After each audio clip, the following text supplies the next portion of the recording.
Hi, welcome to the video. We promised a special one, and here we are. We're at St Elltyrn's Chapel on the A4119, Llantrisant Road, coming out of Cardiff.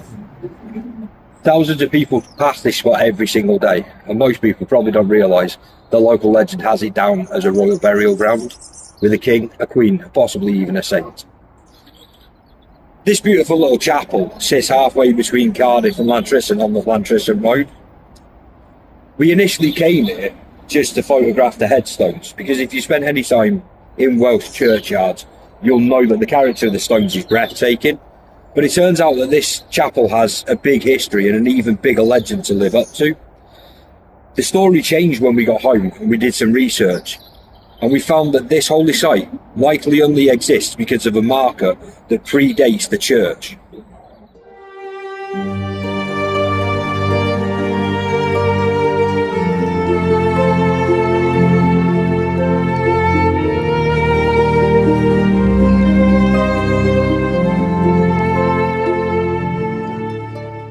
So before there was a chapel, there was a stone.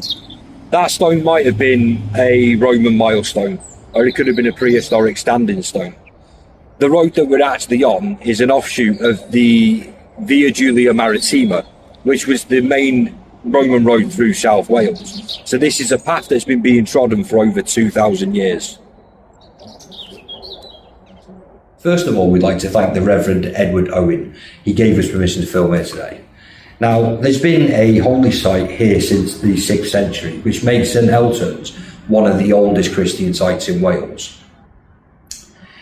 Now, back then it would have been a llan, and a llan isn't just a church, it's a sacred enclosure which was created during the Age of the Saints, and this one was specifically founded by St Elltyrn. It wasn't an accident that it was placed here. Archaeologists actually believe that it was chosen because there was already a standing stone here as a landmark.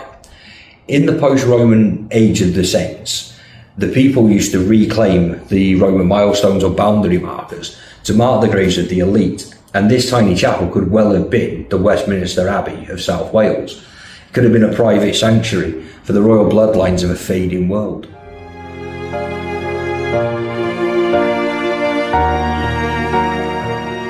St Elltyrn was reportedly the son of King Vortigern. Vortigern was the High King of the Britons, and he was also a cousin of St Cadoc, which makes him Welsh spiritual royalty. It's why the local law kind of suggests that this entire site was a dedicated royal cemetery for the Silurian Welsh dynasty. The church itself has seen many facelifts, and there was a massive facelift in 1862 when the architect G.E. Street rebuilt this church the way it is now for the Windsor Clive family. They were the Earls of Plymouth. They were also kind of like the local power players in the area at the time. And although they share the name Windsor, they're not actually anything to do with our royal family.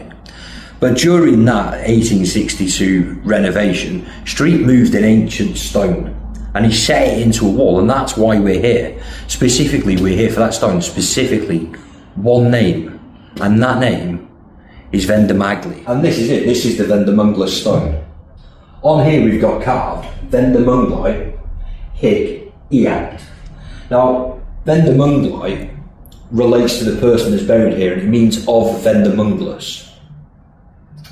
Hig Iat is an early Christian form of he lies here. So this is a 6th century grave marker stating that Vendamunglus lies here. So this stone literally relates to somebody from 1,500 years ago.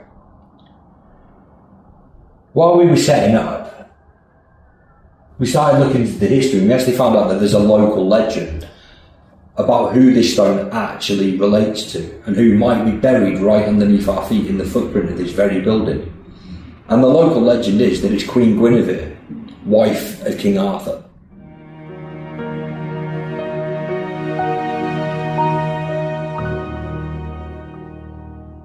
So there is a logical reason for this legend, and it's that King Arthur in the legends had his Camelot at Caerleon, which is on this same road just to the east. Once he was killed in battle, Guinevere fled to the monastery at Llantrisant, which means that she would have had to go down the old Roman road, which is exactly where the A4119 is now. So she would have had to come past this spot to get to the monastery. The mystery started with a bit of research. In 1833, Samuel Lewis recorded this stone for his topographical dictionary of Wales. He was a factual guy, and he saw the Vendymungli inscription and correctly identified it as a man's grave. He noted the fact that the prefix Vendu was the ancient root for the modern name Gwyn, translated from Old British to the Welsh Gwyn, meaning white, fair or blessed. Now, Lewis did some honest work. He didn't try to create legends around it. He didn't point for it to be anything else. And then came the Victorian era and Arthurmania, and that led to a romantic folklorist like Marie Trevelyan hijacking the name Vendymungli. Trevelyan and her counterparts took Lewis's research and added a layer of romantic paint to it. They knew Vendu meant white. They also knew that there was a local ghost story about a white lady who supposedly haunts the dark lanes around this church. In Welsh, the name Gwynhwyfar, the literal root of Guinevere, literally translates to the white phantom or the white enchantress. So they basically put 2 and 2 together and they got 5. They took the geographical logic that Guinevere passed this way. They combined it with the mask and the marker for a white prince, which is what Vendymungli means. A man likely named Gwenfile. And a ghost story to prove that a queen was buried here. It's a classic case of Victorian romanticism overwriting the cold hard facts.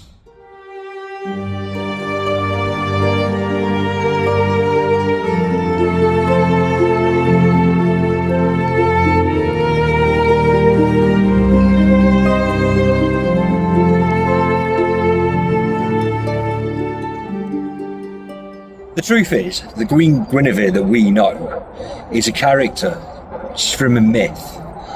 But the stone, it bridges the gap between the Roman world, the Age of Saints, and the Victorian imagination. The person actually associated with that stone was a real 6th century person. He was a leader.